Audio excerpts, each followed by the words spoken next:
연애가 자꾸 안 돼요. 정말 혼자 살아야 할까요? 2025년 5월 4일. 100일 방문 77일째. 부처님 오신 날 맞이. 온종일 청춘 톡톡. 안녕하세요. 법륜 스님의 100일 법문 77일째 날입니다. 오늘은 대중과 함께 명상을 하고 청년들과 함께 하루 종일 부처님 오신 날 맞이 청춘톡톡 행사를 하는 날입니다. 스님은 새벽 수행과 명상을 마친 후 정토사회문 화회관으로 향했습니다. 오전 10시 15분이 되자 3층 설법전에는 160여 명의 대중이 자리했습니다. 삼귀와 반야심경을 봉독하며 일요 명상을 시작했습니다. 대중이 스님에게 삼배의 예로 법문을 청하자 스님이 명상하는 방법에 대해 안내했습니다. 명상할 때 가장 중요한 것 3가지. 명상을 할 때 가장 중요한 것은 알아차림입니다. 명상은 돌부처처럼 가만히 있는 것이 아닙니다. 알아차림을 유지하는 것이 명상입니다. 알아차림이란 지금 여기에 분명히 깨어 있는 것입니다. 선에서는 이를 소소영령이라고 표현합니다. 밝은 빛이 환히 비추듯이 아주 분명하고 뚜렷해야 한다는 의미입니다. 화두를 참고할 경우 그 화두에 분명히 깨어 있는 상태를 가리켜 화두가 성성하다 라고 말합니다. 만약 이 알아차림이 없다면 그저 멍청한 상태일 뿐입니다. 조용할지는 몰라도 멍청하다는 얘기입니다. 명상에는 여러 요소가 중요하지만 그 중에서도 가장 핵심은 알아차림이 뚜렷해야 한다는 것입니다. 두 번째로 중요한 것은 편안함입니다. 애를 쓰고 긴장하거나 이를 악물고 억지로 참는다면 오래 갈 수 없습니다. 명상은 편안해야 지속할 수 있습니다. 편안하지 않으면 곧 지치고 피로해져 결국 포기하게 됩니다. 그래서 몸과 마음을 편안한 상태로 유지하는 것이 중요합니다.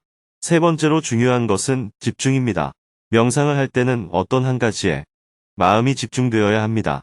단지 편안하기만 하면 자칫 졸리거나 멍청해지거나 아니면 이런저런 생각에 빠져들 수 있습니다. 그렇게 되면 사색에 빠지게 됩니다. 사색은 마치 영화를 감상하듯 망상을 좇는 것이지 깨어있는 상태와는 거리가 있습니다. 그런 상태는 꿈을 꾸는 것과 같습니다. 어떤 것에도 의미를 붙이지 말고 다만 알아차릴 뿐. 자세를 바로 하고 몸과 마음을 편안하게 한 상태에서 관심을 콧구멍 끝에 두고 숨이 들어오고 나가는 것을 알아차립니다. 이 가운데에서도 가장 중요한 것은 알아차림입니다. 알아차림을 놓치면 놓쳤구나 하고 다시 알아차리면 됩니다. 이렇게 알아차림의 상태를 끝없이 반복하는 것이 명상입니다. 알아차림이 지속되면 가장 좋겠지만 놓치면 알아차리고 또 놓치면 다시 알아차리는 과정을 반복합니다. 다만 그 모든 과정은 몸과 마음이 편안한 상태에서 이루어져야 합니다. 놓쳤다고 해서 왜 놓쳤지? 이럴 바엔 하지 않는 게 낫겠다 하고 포기하거나 다시는 놓치지 않으려고 긴장하고 애쓰는 것은 바람직하지 않습니다. 언제든지 놓칠 수 있습니다. 때로는 졸릴 수도 있고 망상을 피울 때도 있습니다. 중요한 것은 그 순간 명상의 상태를 놓쳤구나 하고 자각하는 것입니다. 명상 중에 자꾸 꼼지락 거리거나 움직이게 된다면 그것은 몸이 불편하다는 것을 의미합니다. 불편하다는 것은 곧 호흡에 대한 알아차림이 흐트러졌다는 뜻입니다.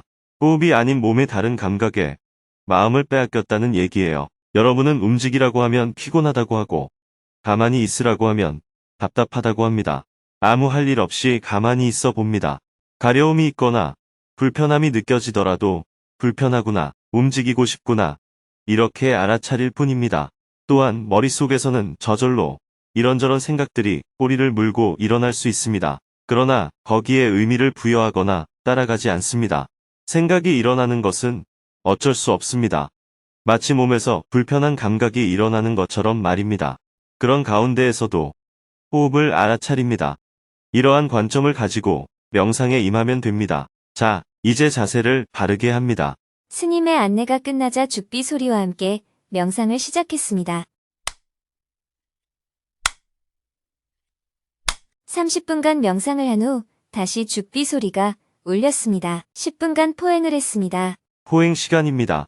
서두르지 말고 천천히 일어나서 자세와 동작을 알아차립니다. 모두가 일어나 자세와 동작을 알아차리는 것에 집중했습니다. 스님의 안내에 따라 다시 자리에 앉아 명상을 했습니다. 다시 30분간 명상을 했습니다.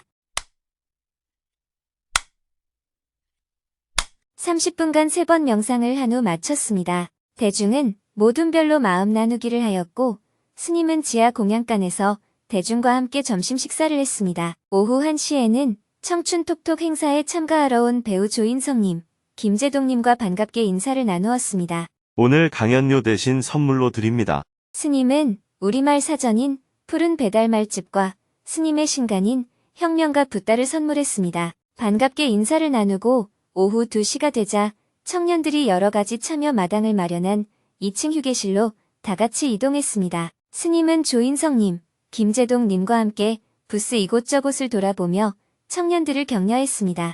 다들 수고가 많아요.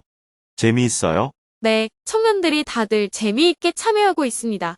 이어서 청춘톡톡 행사가 열리는 지하 대강당으로 이동했습니다. 400여 명의 청년들이 자리를 가득 메운 가운데 스님과 김재동님, 조인성님이 모습을 드러내자 모두가 환호했습니다. 행사를 시작하기 전에 푸릇푸릇하고 반짝반짝한 정토의 대학생 활동가들의 모임에서 신나는 공연을 선보였습니다. 이어서 정토회 청년지부 회원 김예훈님이 관객이 될게를 아름답게 불렀습니다. 활기찬 노래로 온종일 청춘톡톡을 힘차게 시작한 후 1부에서는 스님을 모시고 부처님 오신 날의 의미를 함께 들어보는 붓다톡톡 시간을 가졌습니다. 매년 부처님 오신 날 청년 법회 행사는 저녁에 하다 보니 늘 시간에 쫓기곤 했습니다. 그래서 작년부터는 청년들을 위한 초파일 행사를 하루 전날 별도로 하게 되었습니다. 큰 박수를 받으며 스님이 무대에 올랐습니다. 스님은 오늘날 벌어지는 사회혼란은 부처님이 살던 시기와 비슷한 점이 많다며 당시의 일화를 소개하며 법문을 시작했습니다. 내일은 불기 2569년 부처님 오신 날입니다. 지금 우리 사회는 부처님께서 살아계셨던 시대처럼 커다란 전환기에 놓여 있습니다. 그래서 젊은이들이 방황하기 쉬운 시기입니다. 부처님 당시에도 부처님과 젊은이들 사이에 나눈 대화 중에 이런 이야기가 있습니다. 잃어버린 건 보석인가, 나 자신인가. 어느 날 부잣집 젊은이들이 당시 풍속에 따라 애인을 데리고 소풍을 떠났습니다. 그러나 그중 한 명은 애인이 없어서 당시 유녀, 즉 기생을 데리고 나갔어요. 모두 함께 술을 마시고 놀다가 취해서 잠이 들었는데 눈을 떠보니 폐물과 돈이 모두 사라졌어요. 알고 보니 그 유녀가 모두 잠든 사이에 폐물과 돈을 훔쳐 도망가 버린 거예요. 젊은이들은 그 유녀를 잡으려고 쫓아가다가 숲에서 부처님을 만났습니다. 부처님께 자초지종을 말씀드리자 부처님께서 이렇게 질문하셨습니다. 여러분, 잃어버린 보석을 찾는 것이 중요한가요? 아니면 잃어버린 자기 자신을 찾는 것이 더 중요한가요? 이 질문에 젊은이들은 잃어버린 자기 자신을 찾는 것이 더 중요합니다. 라고 대답했습니다. 그러자 부처님은 그들을 앉혀놓고 법을 설하셨고 그들은 그 법문을 듣고 깨달음을 얻어 모두 그 자리에서 출가를 했다고 합니다. 물론 이 이야기는 다소 과장이 섞였을 수는 있습니다만 이를 통해 당시 사회의 모습을 짐작할 수 있습니다. 부처님의 가르침은 물질적인 것에 대한 집착을 넘어서 진정한 자기 자신을 찾아가는 것이 얼마나 중요한지를 전하고 있습니다. 그렇다면 우리는 이 시대에 어떤 삶을 살아야 할까요? 소비를 많이 하는 것이 곧 잘 사는 것이라고 여기는 게 과연 옳은 일일까요? 기후위기 시대에는 소비를 많이 한다는 것이 곧 중대한 범죄에 해당할 수 있습니다. 단지 자기 자신만의 문제가 아니라 모든 생명을 멸종 위기로 몰아넣을 수도 있기 때문입니다. 과소비는 상류에서 물의 독약을 푸는 행위와 같다고 이해할 수 있어야 그에 대한 미련을 끊을 수 있습니다. 여러분은 빈부격차에 대해 이러쿵저러쿵 비판을 하면서도 막상 재벌이나 사회적 지위가 높은 사람이 청혼하면 입이 떡 벌어지잖아요. 결국 그것은 스스로 노비의 길을 선택하겠다는 뜻입니다. 이는 과거 계급 사회에서 노예들조차 계급 철폐를 바라기보다는 신분 상승만을 꿈꾸며 괴롭게 살아가던 모습과 다르지 않습니다. 우리도 지금 종말을 향해 달려가는 거대한 문명의 흐름을 헐떡이며 쫓아가기에 급급한 것은 아닌지 되돌아볼 필요가 있습니다. 부처님 오신 날, 우리는 무엇을 잃고 살아가고 있나요? 지금 우리는 문명의 전환기에 서 있다고 할 수 있습니다. 기후위기든 빈부격차든 현대 문명이 향하고 있는 방향이 막다른 골목임은 분명합니다. 10년 후에는 지금보다 더 피부로 느끼게 될 것이고 20년 후에는 더 크게 실감하게 될 거예요. 그러나 오늘 하루하루를 살아가는 데는 아직 큰 불편이 없어서 사람들은 그 변화를 자각하지 못하고 있습니다. 그로 인해 변화에 적응하지 못한 사람들이 심리적 불안을 겪고 있고 사회적 갈등도 심화되고 있습니다. 지금 전 세계적으로도 극단주의가 다시 확산되고 있고 정치권에서도 극우 세력이 점점 세력을 넓혀가고 있습니다. 심지어 유럽에서도 이런 흐름이 감지되고 있죠. 이런 현상이 앞으로 10년, 20년 지속된다면 세상은 어떻게 변할까요? 미래를 불안하게 바라보자는 것이 아니라 지금 우리가 그 변화를 맞이하는 시대에 살고 있다는 점을 인식하자는 것입니다. 부처님의 가르침은 중도입니다. 중도란 어느 한쪽으로 치우치지 않는 것을 말합니다. 헌법재판소든 대법원이든 어떤 판결이 나왔을 때 그것이 자기 편에게 유리하면 사법부는 살아있다. 라고 하고 불리하면 사법부마저 죽었다. 라고 합니다. 오늘은 법을 지키자고 했다가 다음 날은 법이 필요 없다고 뒤집는 세태는 우리 사회가 얼마나 패거리 중심으로 흘러가고 있는지를 보여줍니다. 사물을 100% 객관적으로 보기란 어렵지만 그래도 자기 중심을 잡고 일정한 균형을 갖추는 것이 필요합니다. 우리는 한 나라에 함께 살고 있는 경쟁자일 수는 있지만 적대자는 아닙니다. 남북은 적대적인 두 국가처럼 보일 수 있지만 민족적 관점에서는 단지 경쟁하는 집단일 뿐 원수는 아닙니다. 한국과 일본도 과거에는 원수였을지 몰라도 이제는 미중 패권 경쟁의 시대 속에서 미래에는 협력해야 할 관계가 될 수도 있습니다. 그런데도 대한민국 안에서 말을 조금만 잘못하면 토착외구라고 하고 반대쪽에서는 종북 좌빨이라며 서로를 악마화하는 사고방식은 극복해야 할 문제입니다. 이러한 중도적 관점을 우리 젊은이들이 조금이라도 갖게 되기를 바랍니다. 오늘 하루도 즐겁고 의미 있는 시간이 되기를 바랍니다. 법문을 통해 부처님 오신 날의 의미를 함께 느낄 수 있었습니다. 다음 2부에서는 사회적 갈등과 대립 속에서 화합으로 향하는 길을 함께 고민해보는 이슈 톡톡 시간을 가졌습니다. 2010년 재능 기부 강연으로 법륜 스님과 인연이 닿아 2011년부터 법륜 스님과 함께 청춘 콘서트 무대에 선 이래로 지금까지 청년들과 다양하게 소통해오고 있는 김재동 님이 무대에 올랐습니다. 김재동 님은 요즘 사회 이슈를 재치있게 풍자하며 청년들이 내내 웃음을 멈출 수 없게 만들었습니다. 배꼽을 잡고 웃다 보니 50분이 금방 지나갔습니다. 마지막으로 이 시대를 살아가는 청년들에게 하고 싶은 이야기를 들려주었습니다. 많이 웃어주셔서 고맙습니다. 여러분이 차를 타거나 버스를 타거나 기차를 탈 때 내비게이션이나 코레일 앱에 평양, 블라디보스톡, 유럽의 여러 도시들이 뜰 수 있는 그런 세상을 함께 꿈꾸어 봤으면 좋겠습니다. 그래서 여러분 아이들이 가출을 할 때는 조금 더 넓은 곳으로 가출할 수 있기를 바랍니다. 너네 아들 어디로 가출했어? 하고 물으면 이번에는 묘향산으로 갔대. 이렇게 말할 수 있었으면 합니다. 그래서 우리가 선조들로부터 물려받은 광활한 유전자를 잊지 않을 수 있었으면 좋겠습니다. 김재동님은 청년들을 향해 큰절을 하고 무대를 내려왔습니다. 청년들 모두가 오늘처럼 다 같이 가볍게 웃으며 살아갔으면 좋겠습니다. 잠시 휴식 시간을 가진 후 다음 순서를 이어갔습니다. 온종일 청춘톡톡 3부는 정토회 청년특별지부회원 민혜아 님의 공연으로 문을 열었습니다. 큰 박수와 함께 이제 본격적으로 법륜 스님과 함께하는 행복톡톡을 시작했습니다. 행복톡톡은 증문즉설 형식으로 진행했습니다. 5명이 손을 들고 스님에게 질문을 했습니다. 그중 한 명은 연애에 자꾸 실패를 하는데 평생 혼자 살아야 하는 것인지 불안한 마음을 이야기했습니다. 연애가 자꾸 안 돼요. 정말 혼자 살아야 할까요? 저는 연애를 안 한 지 꽤 오래됐습니다. 연애를 하고 싶다는 마음은 있는데 생각처럼 잘 되지 않아서 고민입니다. 예를 들어 제가 호감을 느끼는 사람은 저에게 큰 관심이 없습니다. 대화가 잘 통하는 이성과는 종종 친해지긴 했지만 막상 연애로 이어지진 않았습니다. 사람은 저마다의 인연이 있고 닷때가 있다고들 하는데요. 저 같은 경우에 그때가 언제쯤 올지, 제 인연은 과연 존재하는 건지, 혹시 평생 혼자 살아야 하는 건 아닌지 궁금합니다. 연애라는 건 서로가 좋아야 하는 거 아니에요? 내가 좋아하지 않는 사람과도 연애할 수 있어요? 없습니다. 내가 상대를 좋아하는데 상대가 나를 좋아하지 않거나 반대로 상대는 나를 좋아하는데 내가 상대를 좋아하지 않으면 연애는 성립이 안 됩니다. 결국 나도 좋아하고 상대도 좋아해야 연애가 성립합니다.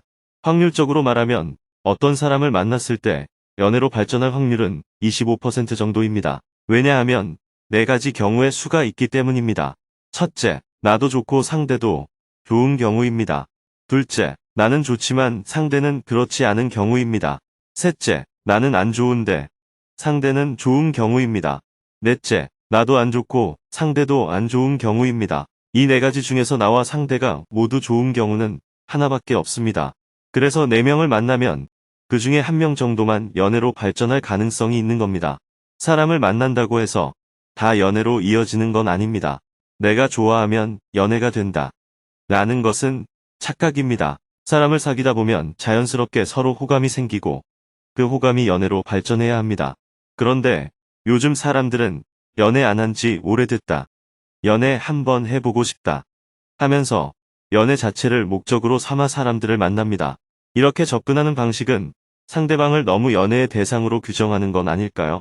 여러분도 만약 어떤 사람이 다가와서 너 나랑 연애하자. 이렇게 말하면 부담스럽잖아요. 그래서 사람을 만날 때 연애를 목표로 접근하는 건 바람직하지 않습니다. 왜냐하면 그것은 상대방을 지나치게 대상화하는 태도이기 때문입니다. 결혼하자 하고 접근하는 것도 마찬가지입니다. 사람들이 많은 곳에서 서로 등산도 가고 테니스도 치고 밥도 같이 먹으면서 자연스럽게 인간관계를 맺다 보면 연애 감정이 생기기도 하잖아요. 하지만 10명을 만났다고 해서 모두에게 연애 감정이 생기는 건 아닙니다. 우선 내가 그 사람을 좋아해야 하고 그 감정이 생기더라도 우리는 머릿속으로 여러 가지를 따지게 됩니다. 나이 차이는 괜찮은지, 성격은 어떤지 이런 조건들을 하나하나 따져보면 실제로 연애로 발전하는 건 쉽지 않아요. 그렇다고 이것이 전생의 인연이라든지 어느 특정한 시기가 정해져서 그런 건 아닙니다. 서로 원하는 조건을 모두 맞추다 보면 현실적으로 연애로 이어질 확률이 낮아지죠.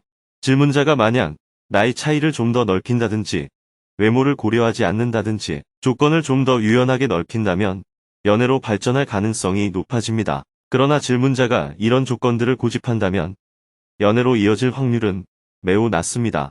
이것은 어떤 정해진 인연과는 전혀 관계없는 문제입니다.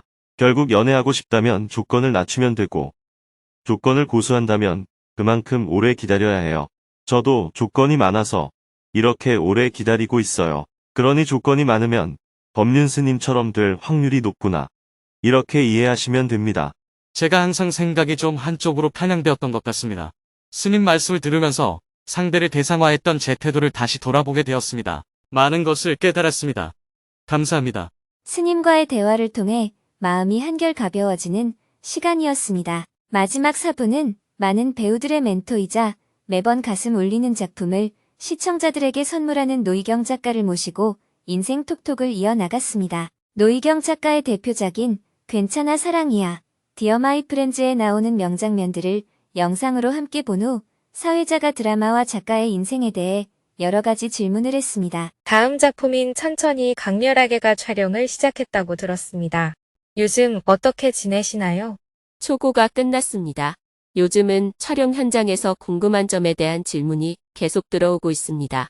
촬영하기 어려운 조건이 생기면 원고를 수정해주면서 편하게 지내고 있습니다. 이어서 작가님의 근황, 드라마를 쓰는 원동력, 사랑에 대한 생각, 봉사 활동을 하는 이유 등을 주제로 대화를 나누다 보니 어느덧 50분이 훌쩍 지나갔습니다. 마지막으로 사회자가 이 시대를 살아가는 청년들에게 자신을 이해하고 사랑하는 방법을 조언해달라고 요청했습니다. 작가님이 웃으며 말했습니다. 세상이 원하는 것이나 부모가 원하는 것 말고 정말 내가 원하는 것이 무엇인지 스스로에게 물어볼 수 있으면 좋겠어요.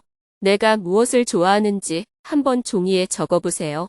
내가 무엇을 좋아하는지 매일 스스로에게 물어볼 필요가 있어요. 저는 매일 아침마다 어떻게 하면 기분 좋게 하루를 보낼까? 하고 자신과 대화하는 시간을 가집니다. 그러다 보면 자기 자신을 사랑하게 됩니다. 아침에 눈 뜨자마자 보는 게 내 얼굴이잖아요. 스스로에 대한 탐구를 놓치지 말라는 말씀을 드리고 싶습니다. 남에 대해 궁금해하지 말고 자기 자신에 대해 궁금해하시면 좋겠어요. 드라마 속 대사에서부터 가족, 수행자로서의 삶, 그리고 청년들에게 건네는 따뜻한 조언까지 노희경 작가의 깊은 시선과 따뜻한 마음을 따라 함께 걸어보았습니다. 마지막으로 다 같이 큰 소리로 외치며 기념사진을 찍었습니다. 내 안에 부처를 깨우자. 우리 삶 곳곳에 사랑과 이해가 잔잔히 스며들기를 바라며 큰 박수와 함께 온종일 청춘톡톡 행사를 마쳤습니다. 청년들이 모두 돌아가고 스님은 특별히 시간을 내어주고 재능 기부를 해준 노희경 작가, 조인성님, 김재동님에게 감사의 마음을 전했습니다. 다들 바쁜데 청년들을 위해 시간을 내어주어서 고마워요. 요즘 청년들이 이렇게 많이 모이는 행사가 어디 있습니까? 저희가 잘 놀고 갑니다.